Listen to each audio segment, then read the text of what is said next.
So now we come to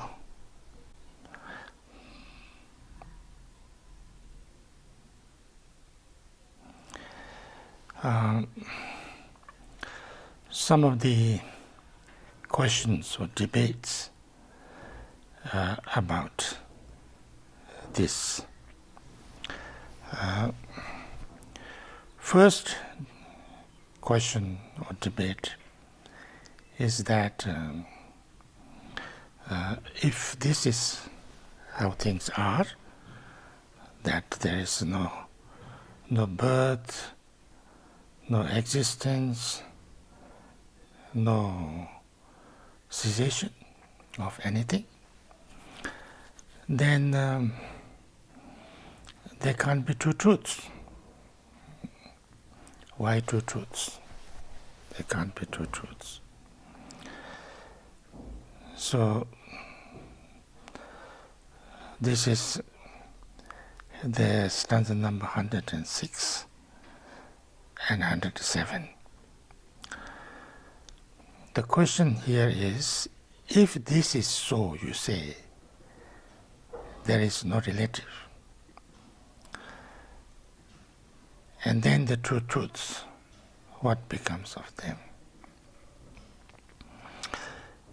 If some people say that if it is like what you say, whether it's mind or matter or whatever, all the phenomena, there is no birth, no death, no remaining or existence. If that is how things are, then what about two truths? There is no two truths.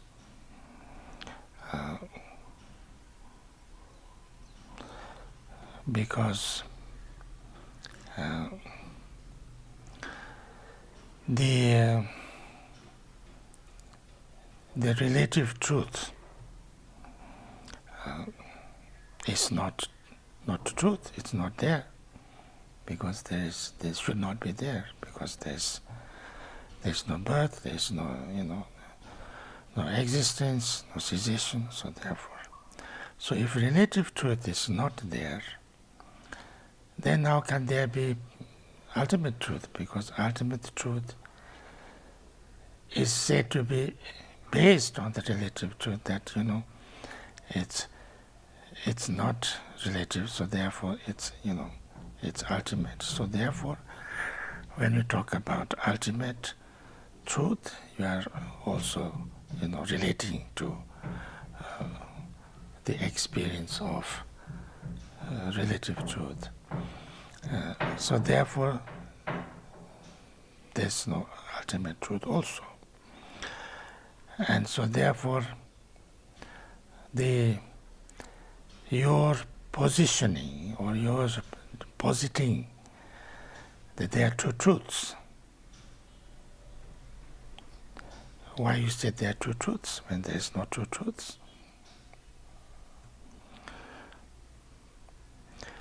And moreover, if the relative derives from being's mind, how can they pass beyond their sorrows? You said that, okay, you say that there is, there's the way one experiences, the samsaric beings experiences, or the way things appear, and the way things really are, And when someone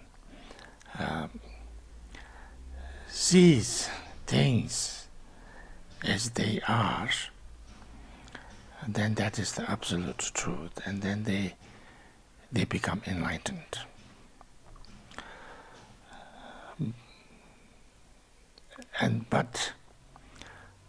But if there are two truths, if they are two truths. As long as they are beings, there is mind. And as long as there is mind, they also experience or see that things, relative things, relative experience. And when they experience relative things, then they cannot be enlightened. So, how can anybody become enlightened? Because, to become enlightened, you have to become mindless, or, cannot have any consciousness, or can, cease to be. So therefore, either they can't be two truths, or even if they are, as long as there is this experience, as long as, there is no experience of relative truth, then there can't be enlightenment, because you said that only those who, kind of go beyond relative only become enlightened, and that seems impossible.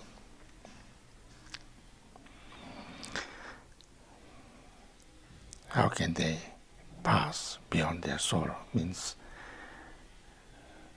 they can get completely free from sorrow and become enlightened. So to that, the answer is, but that is just the thought of others. It's not what I mean by the relative. If subsequently there are thoughts, the relative is still there. If not, relative has ceased in it.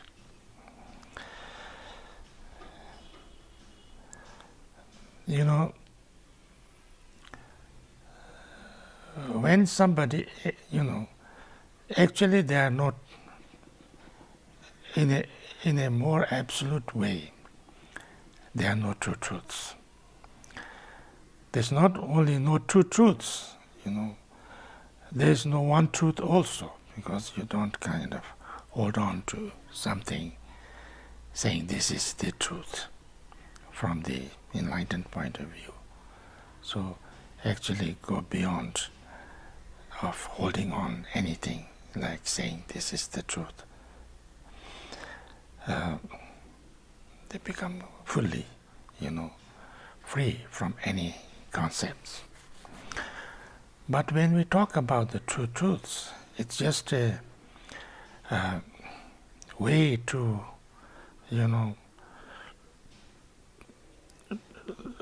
way to approach things. Because, as we sentient beings or samsaric beings, we see things and we see that they are really there and they are truly existing and they are born and they cease and they exist, and I am born and I exist and I die, and all kind of things like that. All these things, which is actually a wrong perception, a deluded perception, a relative kind of experience. And so when we look deeply into the nature of things, it's not like that, there are no two truths, there are no two different things, but, the way people perceive, we perceive as something there, and it's true and real, and and we get attachment, aversion, and things like that. But when we understand deeply that this is nothing but an illusion, then you experience the ultimate truth. And so therefore, in order to, the two truths is a relevant and very useful way of approaching things, because there's one way of how we see things or how things appear to our mind, and this you can see as they really are or not as really they are. So if you see them as they really are, how they really are, then you see the ultimate truth. So, but when you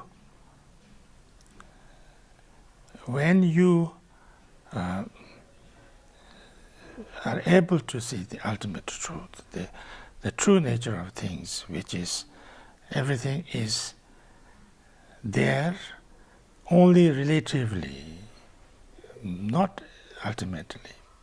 When you see this, then you become free from samsara, because you don't have to run away or run after with aversion and attachment. So therefore, you have seen the truth, the ultimate truth, and therefore you become enlightened. That doesn't mean that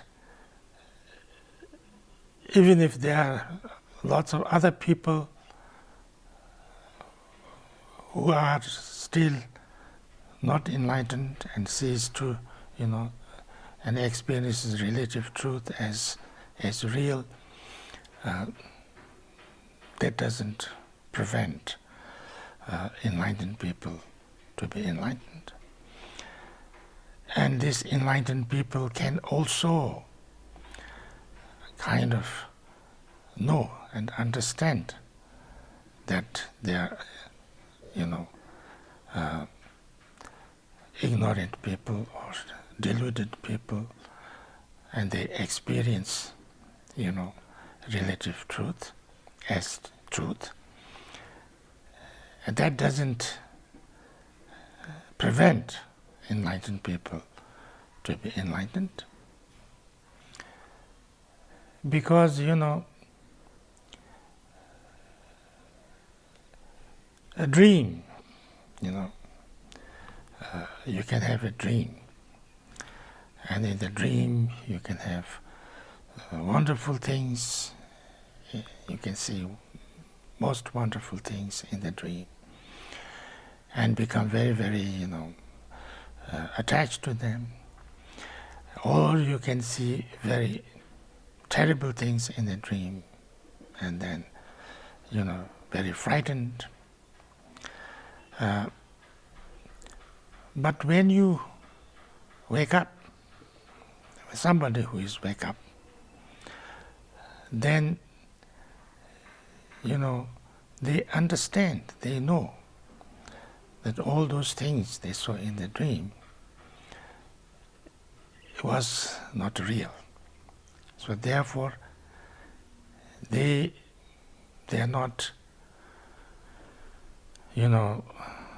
they're not controlled by those dreams. They don't have to be,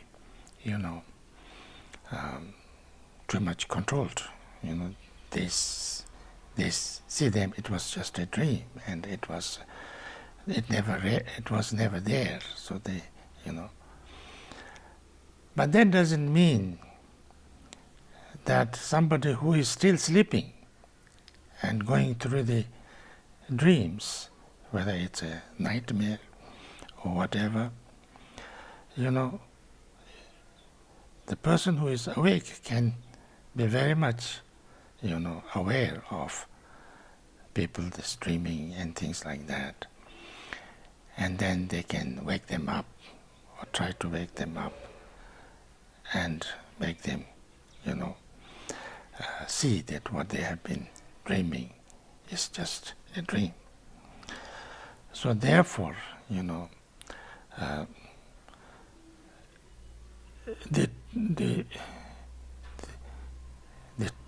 the way of approach of true truths is something very useful, very useful for people to understand things more clearly.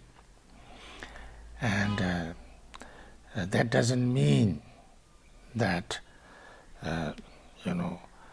enlightened person cannot really have any, any understanding, or, cannot have, cannot know about, or cannot relate to the relative experience of other people, or the relative experience, So that's 107. So I'll just read the Tibetan.